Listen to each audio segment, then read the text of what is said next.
The common assumption that has been made is that philosophy in the Iberian Peninsula was one of the contributing factors to the collapse of Jewish life at the end of the 14th century when large-scale violence broke out, affecting about 70 to 80 Jewish communities in the Kingdom of Castile and in the Kingdom of Aragon. The argument is based upon the view of several rabbis that philosophy was undermining the fabric of Jewish society, theologically speaking, and contributing in essence to the tendency of individuals basically to become skeptics. This view was embraced by Rabbi Yitzhak Ber, the great Iberian Jewish historian, in his work, The History of the Jews of Christian Spain, Volume 1 and 2. The problem with that view is that we don't have really any examples of any wholesale conversion of philosophers from Judaism to Christianity. And in fact, I would contend that the majority of individuals on the ground, if you will, the common people, were not really, I think, affected by those kinds of abstract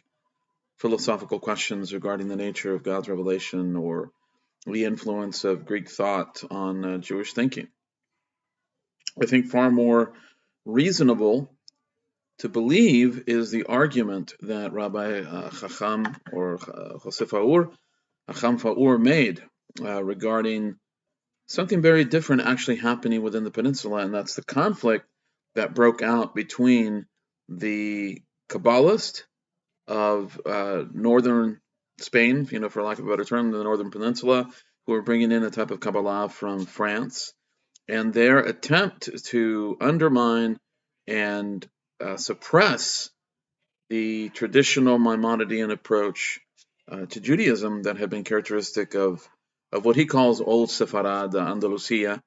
but in essence, what had been the mainstay of Jewish identity during the Islamic period and into the 13th century, even as Islam declined in terms of its political power. And I think that when we look at the nature of the arguments that Faur makes, I think in many ways they're quite compelling. It's not necessarily a question of the veracity or the validity of Kabbalah, but it's the approach and the methodology, the way that the Kabbalists approached anyone who disagreed with them, to the extent that they would actually go to Christian authorities and tell them, can you please burn the books of the Rambam,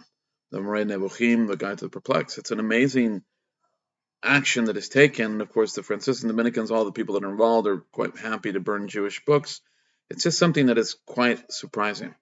And what we have, in essence, according to Faur, is the undermining of political stability in the Jewish community, because you've got one side who is fighting to suppress the other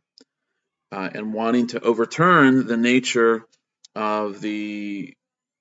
philosophical religious outlook of these communities that have been in existence for, one can say, certainly centuries. I think the other issue that we have to contend with is that, in some sense, the introduction of ideas such as Gilgul, of reincarnation or transmigration of the soul, actually play a negative impact on the common person. Because if a person believes that they have a way, to get out of current persecution, maybe this isn't it, I'll have another chance, I'll come back, whatever it is, they have perhaps the ability to think that maybe I should just go with the easiest route of least resistance and not face essentially certain death, but and say, if this happens, it happens, and if I have to make penance in the future, I'll do so, and if there's some kind of a punishment that I have to come back, then I'll do so. I think, in fact, that approach is probably more likely to have impacted people in their decision to convert. Certainly, if we compare it to the question of philosophy, I'm not sure that either one of them really played an impact, but I think that if you were looking at philosophical skepticism versus Gilgul, I think most people would probably err on the side of Gilgul and say, listen, if I'm going to be punished, I'll have another chance, I'll go for it then. And of course, there's this great debate in Amsterdam among Rabbi Yitzhak Aboab and Rabbi Saul Levi Mortera about the nature of Gilgul and eternal damnation, and what exactly are we presenting to the people of the Iberian Peninsula, the conversos there, Portugal and Spain, that are still there, because if we give them a chance to basically say, well, if you don't get it this time, you'll get another chance, they're not going to have any motivation to leave, according to Rabbi Saul Levi Mortera. Aboab is, of course, concerned with a different issue, is that not to cut off the people of Israel, conversos, in the land of persecution. So there's two different philosophies at play, and even though that's a later issue in the 17th century, the idea is, I think we can sort of retro project back into the 14th century, where individuals are maybe considering their option and looking at what are the implications of these things. Now, I think at the end of the day, the violence that they experience is sufficiently horrific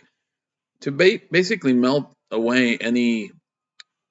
objections that they might have. I mean, if you see your family killed, if you see your, God forbid, your children or your spouse or something like that, those are powerful motivators, of course, that will basically erase, I think, anything that's theoretical in nature in terms of objections. But I think that this anti-Maimonidean approach by many Kabbalists at the time,